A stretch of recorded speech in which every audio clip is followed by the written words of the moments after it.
ದಾರಿ ತಪ್ಪಬೇಡಿ ಎಂಬ ಪದದಿಂದ ಕಾಂಗ್ರೆಸ್ ಮಹಿಳಾ ಪದಾಧಿಕಾರಿಗಳಿಗೆ ನೋವಾಗಿದ್ರೆ ವಿಷಾದ ವ್ಯಕ್ತಪಡಿಸುತ್ತೇನೆ. ನಾನು ತಪ್ಪು ಮಾತಾಡಿಲ್ಲ. ಮಹಿಳೆಯರು ಎಚ್ಚರಿಕೆಯಿಂದ ಇರಿ, ದಾರಿ ತಪ್ಪಬೇಡಿ ಎಂದಿದ್ದೇನೆ. ನಾನು ಹೇಳಿದ್ರಲ್ಲಿ ತಪ್ಪೇನಿದೆ ಅಂತ ಕುಮಾರಸ್ವಾಮಿ ಹೇಳಿದ್ದಾರೆ. 2,000 ನಿಮಗೆ ಹಣ ಕೊಟ್ಟು ನಿಮ್ಮ ಮನೆಯಲ್ಲಿ ದುಡಿಮೆ ಮಾಡುವವರ ಬಳಿ 5,000 ಪಿಕ್ ಪ್ಯಾಕೆಟ್ ಮಾಡ್ತಾ ಇದ್ದಾರೆ. ಇದನ್ನು ನಂಬಿ ದಾರಿ ತಪ್ಪಬೇಡಿ ಅಂತ ಹೇಳಿದ್ದೇನೆ. 2,000 ನಿಮಗೆ ಕೊಡಲು ನಿಮ್ಮ ಮನೆಯ ಗಂಡಸರ ಜೇಬಿಗೆ ಕತ್ತರಿ ಹಾಕ್ತಾ ಇದ್ದಾರೆ. ನಾನು ಅಶ್ಲೀಲ ಪದ ಬಳಕೆ ಮಾಡಿಲ್ಲ. ನಾನು ಇವರ ಸ್ಕೀಮ್ ಬಗ್ಗೆ ಎಚ್ಚರಿಕೆಯಿಂದ ಇರಿ, ದಾರಿ ತಪ್ಪಬೇಡಿ ಅಂತ ಹೇಳಿದ್ದೇನೆ ಅಂತ ಸ್ಪಷ್ಟಪಡಿಸಿದ್ದಾರೆ. ಡಿಕೆಶಿ ಎಚ್ಡಿಕೆ ಟಾಕ್ ಫೈಟ್ ತಾರಕಕ್ಕೇರಿದೆ. ಮಿಸ್ಟರ್ ಕುಮಾರಸ್ವಾಮಿ, ಮಂಡ್ಯದಲ್ಲಿ ನೀನು ಗೆಲ್ಲಲ್ಲ, ಮಂಡ್ಯ ಜನರನ್ನ ಹೊರಗಿನವರನ್ನ ಗೆಲ್ಲಿಸಲ್ಲ, ಎಂಪಿ ಆಗಿ ದೆಹಲಿಗೆ ಹೋಗಲ್ಲ ಅಂತ ಡಿಕೆಶಿ ಭವಿಷ್ಯ ನುಡಿದ್ರು. ಹೆದರಿ ಪಕ್ಕದ ಕ್ಷೇತ್ರಕ್ಕೆ ಹೋಗಿರುವ ನೀನು ಮೋಸಗಾರ, ಸುಳ್ಳುಗಾರ ಅಂತ ವಾಗ್ದಾಳಿ ನಡೆಸಿದ್ದಾರೆ.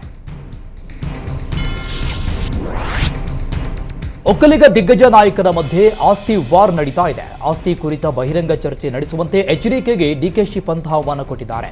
ಆಸ್ತಿಯ ಎಲ್ಲ ದಾಖಲೆಗಳನ್ನ ತೆಗೆದುಕೊಂಡು ಬರ್ತೀನಿ, ನಿಂದೆಷ್ಟು ನಿಮ್ಮಣ್ಣನದೆಷ್ಟು ಎಂಬುದನ್ನ ವಿಧಾನಸಭೆಯಲ್ಲಿ ಚರ್ಚೆ ಮಾಡೋಣ ಬಾ ಅಂದ್ರು. 48 ಎಕರೆ ಇದೆಯೋ 1000 ಇದೆಯೋ ಚರ್ಚೆ ಮಾಡೋಣ ಅಂತ ಏಕವಚನದಲ್ಲೇ ಕುಮಾರಸ್ವಾಮಿಗೆ ಡಿಕೆಶಿ ಸವಾಲ್ ಹಾಕಿದ್ದಾರೆ. ಹೆಣ್ಣು ಮಕ್ಕಳು ದಾರಿ ತಪ್ಪಿದ್ದಾರೆ ಎಂದಿದ್ದ ಕುಮಾರಸ್ವಾಮಿ ವಿರುದ್ಧ ನಟ ಪ್ರಕಾಶ್ ರಾಜ್ ವಾಗ್ದಾಳಿ ನಡೆಸಿದ್ದಾರೆ. ಹೆಣ್ಣು ಮಕ್ಕಳ ಬಗ್ಗೆ ಕೆಳಮಟ್ಟಕ್ಕೆ ಇಳಿದು ಮಾತನಾಡ್ತಾರೆ.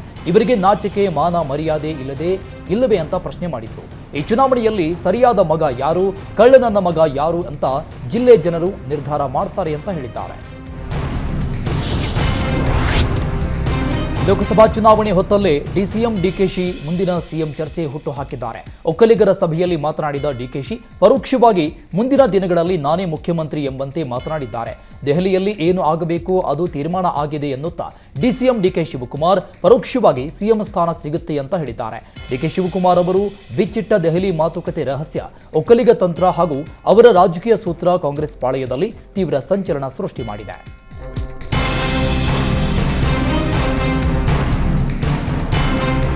ಮೈಸೂರು ರಣಕಣ ರಂಗೇರಿದೆ. ಮೋದಿ ಸಮಾವೇಶದ ಬೆನ್ನಲ್ಲೇ ಕಾಂಗ್ರೆಸ್ ಅಲರ್ಟ್ ಆಗಿದೆ. ಮೈತ್ರಿ ನಾಯಕರ ಅಬ್ಬರದ ಮಧ್ಯೆ ಒಕ್ಕಲಿಗ ಮತ ಸೆಳೆಯಲು ಡಿಸಿಎಂ ಡಿಕೆಶಿ ಅಖಾಡಕ್ಕಿಳಿದಿದ್ದಾರೆ. ನಾಳೆ ಜಿಟಿಡಿ ಕ್ಷೇತ್ರ ಚಾಮುಂಡೇಶ್ವರಿಯಲ್ಲಿ ಡಿಕೆಶಿ ಪ್ರಚಾರ ನಡೆಸಲಿದ್ದಾರೆ.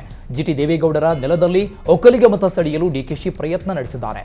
ಮೈಸೂರು ಕ್ಷೇತ್ರದಲ್ಲಿ ಒಕ್ಕಲಿಗ ಮತದಾರರು ನಿರ್ಣಾಯಕ ಪಾತ್ರ ವಹಿಸಲಿದ್ದಾರೆ. ಜಿಟಿಡಿ ನೆಲದಲ್ಲಿ ಒಕ್ಕಲಿಗ ಮತ ಸೆಳೆಯಲು ಡಿಕೆ ಶಿವಕುಮಾರ್ ಯತ್ನಿಸಿದ್ದಾರೆ. ಲೋಕಸಭಾ ಸಮರದಲ್ಲಿ ಒಕ್ಕಲಿಗ ನಾಯಕರ ಕಾಳಗ ಜೋರಾಗಿದೆ. ಕುಮಾರಸ್ವಾಮಿ ವಿರುದ್ಧ ಮತ್ತೆ ಡಿಸಿಎಂ ಡಿಕೆಶಿ ಕೆಂಡ ಕಾರಿದ್ದಾರೆ. ದಳಪತಿ ವಿರುದ್ಧ ಒಕ್ಕಲಿಗ ಅಸ್ತ್ರ ಬಿಟ್ಟ ಕನಕಪುರ ಬಂಡೆ ಎಚ್ಡಿಕೆಗೆ ಚೂರಿ ಹಾಕಿದವರನ್ನೇ ಶ್ರೀ ಬಳಿ ಕರೆದೊಯ್ದಿದ್ದಾರೆ. ನಾವೇನೂ ಮಾಡಬೇಕಿಲ್ಲ, ಬಿಜೆಪಿಯವರೇ ಜೆಡಿಎಸ್ ಅನ್ನ ಮುಗಿಸ್ತಾರೆ ಅಂತ ಭವಿಷ್ಯ ನುಡಿದ್ರು. ನಾನು ಸಮಾಜಕ್ಕೆ ಹೆದರುತ್ತೇನೆ, ಇವರಿಗೆ ಹೆದರೋ ಮಗನೇ ಅಲ್ಲ ಅಂತ ಎಚ್ಡಿಕೆಗೆ ಸವಾಲ್ ಹಾಕಿದ್ರು. ವೈರತ್ವ ಮರೆತು ಸಿದ್ದರಾಮಯ್ಯನವರನ್ನ ಒಪ್ಪಿಸಿ ಎಚ್ಡಿಕೆಗೆ ಅಧಿಕಾರ ಕೊಟ್ಟಿದ್ವಿ. ಕುಮಾರಸ್ವಾಮಿ ಮನೆ ಹೋಟೆಲ್ನಿಂದ ಹೊರಗೆ ಬರಲೇ ಇಲ್ಲ ಅಂತ ಆರೋಪಿಸಿದ್ದಾರೆ. ಹಾಸನದ ಎನ್ಡಿಎ ಅಭ್ಯರ್ಥಿ ಪ್ರಜ್ವಲ್ ರೇವಣ್ಣ ಪರ ವಿಜಯೇಂದ್ರ ಮತಬೇಟೆ ನಡೆಸಿದರು. ಈ ವೇಳೆ ಮಾತನಾಡಿದ ವಿಜಯೇಂದ್ರ, ಭಾರತ ಸುರಕ್ಷಿತವಾಗಿರಲು ನರೇಂದ್ರ ಮೋದಿ ಕಾರಣವಾಗಿದ್ದಾರೆ. ಆದ್ರಿಂದ ದೇಶಕ್ಕಾಗಿ ಮಾಜಿ ಪ್ರಧಾನಿ ದೇವೇಗೌಡರು ಎನ್ಡಿಎ ಜೊತೆ ಸೇರಿದ್ದಾರೆ.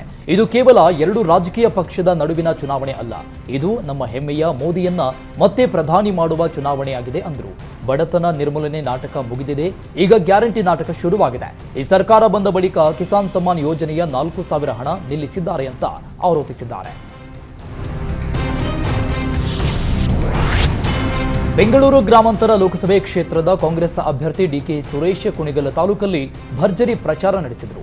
ಕುಣಿಗಲ್ ತಾಲೂಕಿನ ಆಲಪ್ಪನಗುಡ್ಡೆ, ಕೊತ್ತಿಗೆರೆ, ಒಡ್ಡರಕುಪ್ಪೆ, ಯಡಿಯೂರು ಸೇರಿದಂತೆ ಹಲವು ಗ್ರಾಮಗಳಲ್ಲಿ ಪ್ರಚಾರ ನಡೆಸಿದರು. ಕಾಂಗ್ರೆಸ್ ಅಭ್ಯರ್ಥಿ ಡಿಕೆ ಸುರೇಶ್ಗೆ ಕುಣಿಗಲ್ ಶಾಸಕ ರಂಗನಾಥ್ ಸಾಥ್ ಕೊಟ್ಟರು. ಇನ್ನು ಕಾರ್ಯಕ್ರಮದಲ್ಲಿ ಸಾವಿರಾರು ಕಾಂಗ್ರೆಸ್ ಕಾರ್ಯಕರ್ತರು ಭಾಗಿಯಾಗಿದ್ದರು.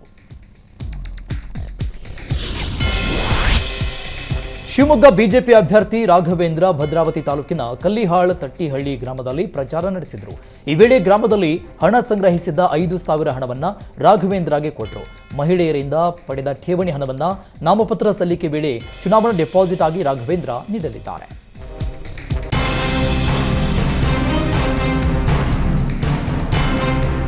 ತುಮಕೂರು ಲೋಕಸಭೆ ಕ್ಷೇತ್ರ ಗೆಲ್ಲಲು ಬಿಜೆಪಿ ಭರ್ಜರಿ ಮತಬೇಟೆ ನಡೆಸ್ತಾ ಇದೆ. ಮೊನ್ನೆಯಷ್ಟೇ ಸೋಮಣ್ಣ ಪರ ಕುಮಾರಸ್ವಾಮಿ, ಬಿಜೆಪಿ ರಾಜ್ಯಾಧ್ಯಕ್ಷ ವಿಜೇಂದ್ರ ಪ್ರಚಾರ ನಡೆಸಿದ್ರು.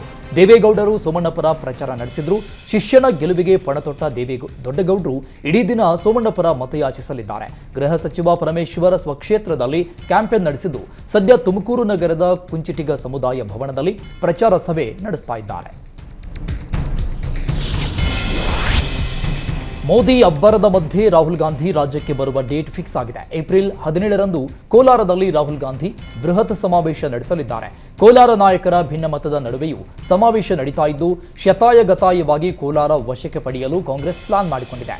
ಮುನಿಯಪ್ಪ ಕೋಲಾರ ಅಭ್ಯರ್ಥಿ ಗೌತಮ್ ಪರ ಇದುವರೆಗೂ ಪ್ರಚಾರಕ್ಕೆ ಬಂದಿಲ್ಲ. ಆದ್ದರಿಂದ ರಾಹುಲ್ ಗಾಂಧಿ ಕಾರ್ಯಕ್ರಮದಲ್ಲಿ ಮುನಿಯಪ್ಪ, ರಮೇಶ್ ಕುಮಾರ್ ಬಣ ಒಟ್ಟುಗೂಡಿಸಲು ತಯಾರಿ ನಡೆದಿದೆ. ಮಹಾರಾಜ ಕಾಲೇಜು ಮೈದಾನವನ್ನ ಯದುವೀರ್ ದಂಪತಿ ಸ್ವಚ್ಛಗೊಳಿಸಿದ್ದಾರೆ. ನಾನು ಮಹಾರಾಜ ಅಲ್ಲ, ಸಾಮಾನ್ಯ ಪ್ರಜೆ ಎಂಬುದನ್ನು ಯದುವೀರ್ ಸಾಬೀತುಪಡಿಸಿದ್ದಾರೆ. ನಿನ್ನೆ ಮಹಾರಾಜ ಕಾಲೇಜು ಮೈದಾನದಲ್ಲಿ ವಿಜಯ ಸಂಕಲ್ಪ ಸಮಾವೇಶ ನಡೆದಿತ್ತು. ಯದುವೀರ್ ಪರವಾಗಿ ಪ್ರಧಾನಿ ಮೋದಿ ಹಾಗೂ ಎಚ್.ಡಿ. ದೇವೇಗೌಡ ಕ್ಯಾಂಪೇನ್ ಮಾಡಿದ್ರು. ಸಮಾವೇಶ ನಡೆದ ಸ್ಥಳದಲ್ಲಿ ಬಿದ್ದಿದ್ದ ಕಸವನ್ನ ಯದುವೀರ್ ಹಾಗೂ ಪತ್ನಿ ತ್ರಿಷಿಕಾ ಕುಮಾರಿ ಸಿಂಗ್ ಕಸ ತೆಗೆದಿದ್ದಾರೆ.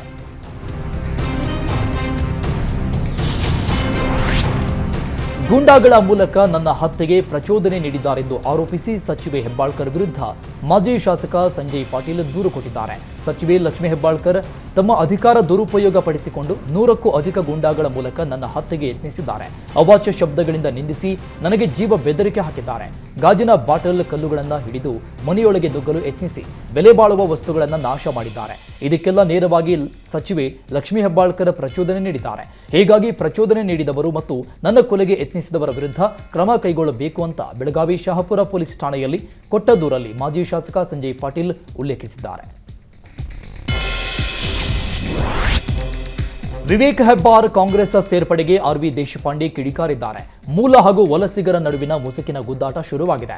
ಮುಂಡಗೋಡದ ಸಭಾಂಗಣದಲ್ಲಿ 500 ಜನ ಕೂರೋಕಾಗಲ್ಲ, 2,000 ಜನ ಸೇರಿದ್ರು ಅಂದ್ರೆ ಯಾರು ನಂಬ್ತಾರೆ ಎನ್ನುವ ಮೂಲಕ ವಿವೇಕ್ ಹೆಬ್ಬಾರ್ಗೆ ದೇಶಪಾಂಡೆ ಟಾಂಗ್ ಕೊಟ್ರು. ವಿವೇಕ್ ಹೆಬ್ಬಾರ್ ಜೊತೆ ಸಾವಿರಾರು ಜನ ಎಲ್ಲಿಂದ ಬಂದ್ರು? ನಾವು ದೊಡ್ಡ ಸಭೆ ಮಾಡಿದಾಗಲೇ ಸಾವಿರಾರು ಜನ ಇರಲ್ಲ. ಬೆಂಬಲಿಗರ ಜೊತೆ ವಿವೇಕ್ ಹೆಬ್ಬಾರ್ ಸೇರ್ಪಡೆ ಬಗ್ಗೆ ವ್ಯಂಗ್ಯವಾಡಿದ್ದಾರೆ.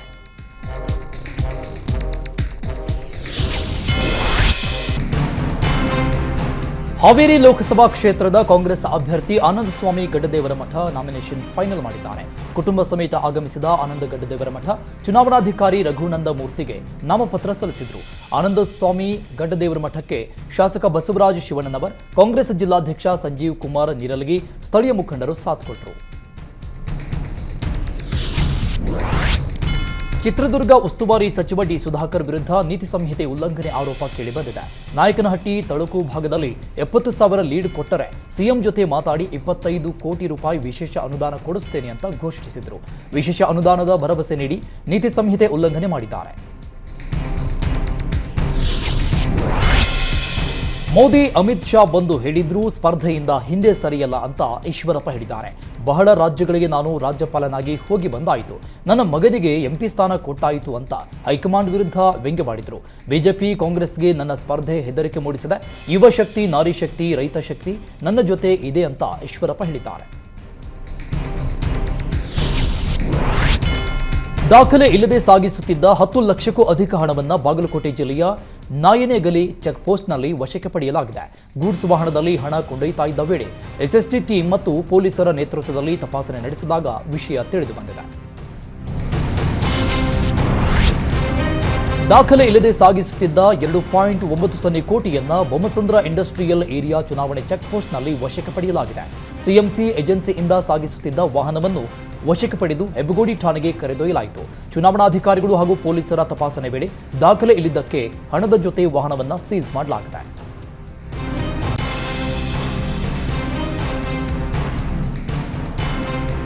ಕೋಲಾರ ಲೋಕಸಭಾ ಕ್ಷೇತ್ರದ ಮೈತ್ರಿ ಅಭ್ಯರ್ಥಿ ಮಲ್ಲೇಶ್ ಬಾಬು ಶಿಡ್ಲಘಟ್ಟ ಕ್ಷೇತ್ರದಲ್ಲಿ ಬಿರುಸಿನ ಪ್ರಚಾರ ನಡೆಸಿದರು. ಹಳ್ಳಿಗನಾಳ ಗ್ರಾಮದ ಬಳಿ ಇರುವ ಕಲ್ಯಾಣ ಮಂಟಪದಲ್ಲಿ ಜೆಡಿಎಸ್ ಹಾಗೂ ಬಿಜೆಪಿ ಕಾರ್ಯಕರ್ತರ ಸಮಾವೇಶವನ್ನು ಏರ್ಪಡಿಸಿದರು. ಈ ಕಾರ್ಯಕ್ರಮದಲ್ಲಿ ಮಾಜಿ ಮುಖ್ಯಮಂತ್ರಿಗಳಾದ ಸದಾನಂದ ಗೌಡ, ಶಾಸಕ ರವಿಕುಮಾರ್, ಬಿಜೆಪಿ ನಾಯಕ ಸೀಕಲ ರಾಮಚಂದ್ರಗೌಡ ಸೇರಿದಂತೆ ಹಲವರು ಭಾಗವಹಿಸಿದರು. ಈ ವೇಳೆ ಮಾತನಾಡಿದ ಮಲ್ಲೇಶ್ ಬಾಬು, ಕೋಲಾರ ಲೋಕಸಭಾ ಕ್ಷೇತ್ರದಲ್ಲಿ ದಿನದಿಂದ ದಿನಕ್ಕೆ ನಮಗೆ ಬೆಂಬಲ ವ್ಯಕ್ತವಾಗ್ತಾ ಇದೆ. ದೇಶದಲ್ಲಿ ಮೋದಿ ಮೋದಿ ಎಂಬ ಕೂಗು ಹೇಗೆ ಕೇಳಿ ಬರ್ತಾ ಇದೆಯೋ ಹಾಗೆ ಕೋಲಾರದಲ್ಲಿ ಮಲ್ಲೇಶ್ ಬಾಬು ಎಂಬ ಹೆಸರು ಕೇಳಿ ಬರ್ತಾ ಇದೆ ಅಂತ ಹೇಳಿದ್ದಾರೆ. ಧಾರವಾಡ ಲೋಕಸಭೆ ಕ್ಷೇತ್ರದ ಬಿಜೆಪಿ ಅಭ್ಯರ್ಥಿ ಪ್ರಹ್ಲಾದ್ ಜೋಶಿ ಮುರುಘಾ ಮಠಕ್ಕೆ ಭೇಟಿ ಕೊಟ್ಟು ಶ್ರೀಗಳ ಆಶೀರ್ವಾದ ಪಡೆದರು. ಈ ವೇಳೆ ಮಾತನಾಡಿದ ಜೋಶಿ, ರಾಜ್ಯದಲ್ಲಿ ಬಿಜೆಪಿ 25 ಸ್ಥಾನ ಗೆಲ್ಲಲಿದೆ ಅಂದರು. ಇನ್ನು ಕಾಂಗ್ರೆಸ್ನಲ್ಲಿ ಆಂತರಿಕ ಕಚ್ಚಾಟಗಳಿದ್ದು ಸರ್ಕಾರ ಬೀಳುತ್ತೆ ಅಂತ ಭವಿಷ್ಯ ನುಡಿದಿದ್ದಾರೆ. ಹೆಣ್ಣು ಮಕ್ಕಳು ದಾರಿ ತಪ್ಪುತ್ತಿದ್ದಾರೆ ಎಂಬ ಮಾಜಿ ಸಿಎಂ ಎಚ್ಚರಿಕೆ ಹೇಳಿಕೆ ಖಂಡಿಸಿ ರಾಜ್ಯದಾದ್ಯಂತ ಕಾಂಗ್ರೆಸ್ ಪ್ರತಿಭಟನೆ ನಡೆಸಿದೆ. ರಾಯಚೂರು ನಗರದ ಅಂಬೇಡ್ಕರ್ ವೃತ್ತದಲ್ಲಿ ಕುಮಾರಸ್ವಾಮಿ ವಿರುದ್ಧ ಘೋಷಣೆ ಕೂಗಿ ಆಕ್ರೋಶ ವ್ಯಕ್ತಪಡಿಸಿದ್ದಾರೆ. 30 ವರ್ಷದಿಂದ ಕೋಲಾರ ಕ್ಷೇತ್ರದಲ್ಲಿ ಪಕ್ಷ ಕಟ್ಟಿರುವ ಮುನಿಯಪ್ಪರನ್ನ ಕಡೆಗಣನೆ ಮಾಡಲಾಗ್ತಾ ಇದೆ ಅಂತ ಕಾಂಗ್ರೆಸ್ ಕಾರ್ಯಕರ್ತರು ಅಸಮಾಧಾನ ಹೊರಹಾಕಿದ್ರು. ಕೋಲಾರ ಜಿಲ್ಲಾ ಕಾಂಗ್ರೆಸ್ ಕಚೇರಿಯಲ್ಲಿ ನಡೆದ ಎಸ್ಸಿ ಸಮುದಾಯದ ಸಭೆ ಕರೆಯಲಾಗಿತ್ತು. ಸಭೆ ಆರಂಭ ಆಗ್ತಾ ಇದ್ದಂತೆ ಕೆಎಚ್ ಮುನಿಯಪ್ಪ ಅವರನ್ನ ಹೈಕಮಾಂಡ್ ಕಡೆಗಣನೆ ಮಾಡ್ತಾ ಇದೆ ಅಂತ ಪ್ರತಿಭಟನೆ ನಡೆಸಲಾಯಿತು. ನಿರ್ಮಾಣ ಹಂತದಲ್ಲಿದ್ದ ಸೇತುವೆ ಕುಸಿದು 7 ಮಂದಿಗೆ ಗಾಯವಾಗಿರುವ ಘಟನೆ ದಕ್ಷಿಣ ಕನ್ನಡ ಜಿಲ್ಲೆಯ ಪುತ್ತೂರು ತಾಲೂಕಿನ ಪುಣಚ ಗ್ರಾಮದಲ್ಲಿ ನಡೆದಿದೆ. 7 ಮಂದಿಯನ್ನ ಪುತ್ತೂರು ಸರ್ಕಾರಿ ಆಸ್ಪತ್ರೆಗೆ ದಾಖಲಿಸಿ ಚಿಕಿತ್ಸೆ ಕೊಡಿಸಲಾಗುತ್ತಿದೆ. ಸೇತುವೆಯ ಕೊನೆಯ ಹಂತದ ಕಾರ್ಯವಾಗಿ ಕಾಂಕ್ರೀಟ್ ಮಿಕ್ಸ್ ಹಾಕ್ತಾ ಇದ್ದ ವೇಳೆ ತಳಭಾಗದ ರಾಡ್ ಜಾರಿ ಮೇಲ್ಭಾಗದ ಕಾಂಕ್ರೀಟ್ ಸ್ಲ್ಯಾಬ್ ಕುಸಿತವಾಗಿತ್ತು.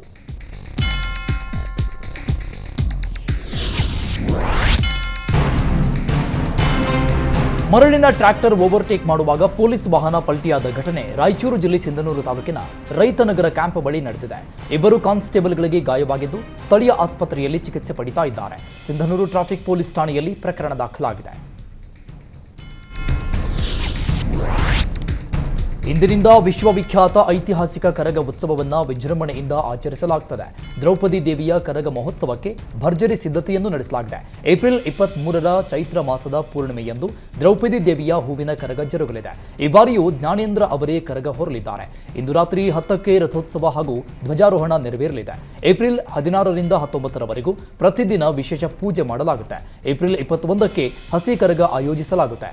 ಏಪ್ರಿಲ್ 23ರಂದು ಕರಗ ಶಕ್ತೋತ್ಸವ ಮತ್ತು ಧರ್ಮರಾಯ ರಥೋತ್ಸವ ನಡೆಯಲಿದೆ.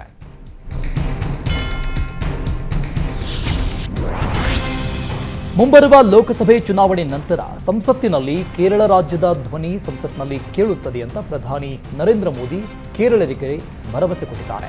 ಕೇರಳದ ತ್ರಿಶೂರ್ನಲ್ಲಿ ಚುನಾವಣಾ ಪ್ರಚಾರ ಕೈಗೊಂಡು ಬಿಜೆಪಿ ನೇತೃತ್ವದ ಎನ್ಡಿಎ ಅಭ್ಯರ್ಥಿಗಳ ಪರ ಪ್ರಚಾರ ನಡೆಸಿದ ಮೋದಿ ಕೇರಳದಲ್ಲಿ ಇದು ಪ್ರಗತಿಯ ವರ್ಷವಾಗಲಿದೆ ಅಂತ ಹೇಳಿದರು. ಬಿಜೆಪಿಯ ಪ್ರಣಾಳಿಕೆಯಲ್ಲಿ ಉಲ್ಲೇಖಿಸಲಾದ ಮೋದಿ ಕಿ ಗ್ಯಾರಂಟಿ ಎಂಬ ವಿವಿಧ ಭರವಸೆಗಳು ಮತ್ತು ಅಭಿವೃದ್ಧಿ ಕಾರ್ಯಕ್ರಮಗಳನ್ನು ಅವರು ಈ ಸಂದರ್ಭದಲ್ಲಿ ಉಲ್ಲೇಖಿಸಿದ್ದಾರೆ.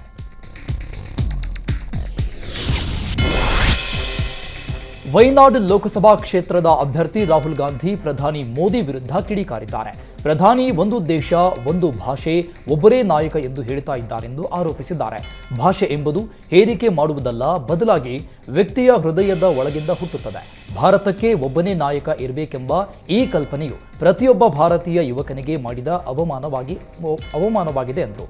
ಇನ್ನು ನಮ್ಮ ಪ್ರಮುಖ ಹೋರಾಟ RSS ಸಿದ್ಧಾಂತದ ವಿರುದ್ಧ ಅಂತ ಸ್ಪಷ್ಟಪಡಿಸಿದ್ದಾರೆ.